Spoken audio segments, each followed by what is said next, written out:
আসসালামু আলাইকুম, কেমন আছেন সবাই? আশা করি সবাই ভালো আছেন। তো ভূত নিয়ে নানান জনের নানান মতামত, কেউ ভূতকে বিশ্বাস করে আবার কেউ করে না। তো আজকের গল্প আমরা সাজিয়েছি একটা ভৌতিক গল্প দিয়ে, আশা করি আপনাদের ভালো লাগবে। তো চলুন বেশি কথা না বাড়িয়ে গল্পটা শুরু করা যাক। আজ আমার গায়ে হলুদ। বিকেলে হলুদের প্রোগ্রাম শেষ করে আমার বোনেরা সবাই গেছে মেয়ের বাড়িতে হলুদ নিয়ে। আমার ছোট বোন সুমি, মেমি, বাগনি আনিসা আর বড় বোন রুজি আপু, ভাইয়ের বউ লিতা, সৌরভ আর তন্নি। ওরা বিকেলে আমাকে হলুদ দেওয়ার পর গোসল করিয়ে বাসায় রেখে মেয়ের বাড়িতে যায় মেয়েকে হলুদ দেওয়ার জন্য। মেয়ের বাড়িতে সন্ধ্যায় হলুদ প্রোগ্রাম, একদিনে দুই জায়গায় প্রোগ্রাম হওয়াতে একটু ঝামেলাই হলো। আমার বাসার সব মেয়েরা গেছে মেয়ের বাড়িতে। বাড়িতে এখন আমি আর মা। একটু আগে মাও গেছেন বড় আম্মুদের বাসায় বড় আম্মুর সাথে দেখা করতে। আমি এখন বাসায় একা। বাসায় কি করব? একা একা ভালো লাগছে না, ভাবলাম একটু ছাদে যাই। যেই ভাবা সেই কাজ, সন্ধ্যা তখন হবে। এদিকে আমার ছোট বোন মেমি আমাকে বারবার বারণ করেছে আজ যেন কোনো কিছুর জন্য ঘর থেকে বের না হই, কারণ আমার শরীরে কাঁচা হলুদের গন্ধ, আর কাঁচা হলুদের গন্ধ নাকি খারাপ কিছু ভর করে। বাইরে বের হলে খারাপ বা অশুভ কিছুর আসর হতে পারে আমার উপর। আমি মেমির কথা পাত্তা না দিয়ে একা একা ছাদে উঠলাম। ছাদে ঘুরছি আর আকাশ দেখছি। হঠাৎ শুনলাম নিচে থেকে কলিং বেল বাজানোর শব্দ হচ্ছে, মানে কেউ আসছে মনে হয় আমাদের বাসাতে। দরজার সামনে দাঁড়িয়ে বেল বাজাচ্ছে। ভাবলাম এই সময় কে আসবে, আবার ভাবলাম আম্মুই এসেছে হয়তো, আর বোনেরা তো মেয়ের বাড়িতে, ওদের আসতে অনেক দেরি হবে। এই ভাবতে ভাবতে আমি নিচে নেমে আসি। বলে রাখা ভালো, আমাদের ছাদে ওঠার সিঁড়িটা মূল দরজার সামনে দিয়ে গেছে, মানে সিঁড়ির আগে একটা কেসি গেট আছে, ওটার বাইরে কলিং বেল লাগানো। কেসি গেটের পরেই মূল দরজা। নিচে নেমে গেট খুলে দেখি ছোট বোন সুমি দাঁড়ানো। ওর মুখটা কেমন শুকনো লাগছে, চোখগুলো কেমন লালচে ঘোলাটে। আমি সুমিকে জিজ্ঞেস করলাম, কি ব্যাপার, চলে আসলি যে?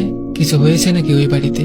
সুমি আমার কথায় কোনো উত্তর না দিয়ে সোজা ঘরের ভিতর গিয়ে ছাদে ওঠার সিঁড়ির দিকে চলে যায়। সিঁড়িতে উঠতে উঠতে শুধু বলল, কিছু ভালো লাগছে না, তাই চলে আসছি। আর পিছনে না ফিরেই বলল, ভাইয়া তুই দরজা লাগিয়ে উপরে আয় তো, তোর সাথে কথা আছে। এই বলে সুমি চোখের আড়াল হয়ে যায়। আমি তখন মনে মনে ভাবছি, সুমি তো এমন নয়, কি হলো এজর? আর কেনই বা হলুদের সন্ধ্যা রেখে চলে আসলো? কি হলো এজর? ওই বাড়িতে কিছু হয়েছে কি, এটাও ভাবতেছি তখন। ও তো এইসব পার্টিতে খুব মজা করে। এসব ভাবছি আর ছাদের দিকে এক পা দুই পা করে এগোচ্ছি। হঠাৎই আমার হাতের ফোনটা বেজে উঠলো। দেখলাম ফোনের ডিসপ্লেতে সুমির নামটা ভেসে উঠলো।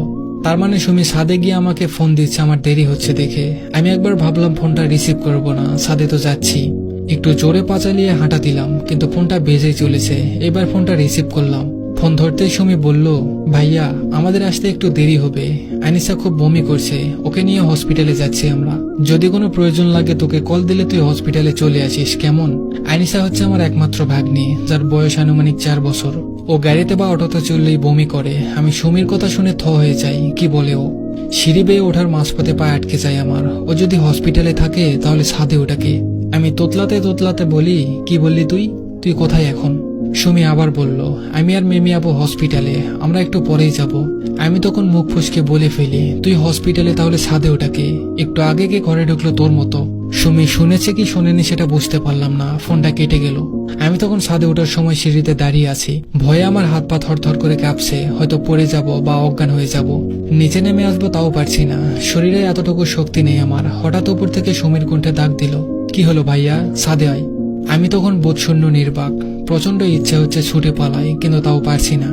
আমার তখন মনে হচ্ছে হয়তো আমি ছুটছি কিন্তু পা চলছে না।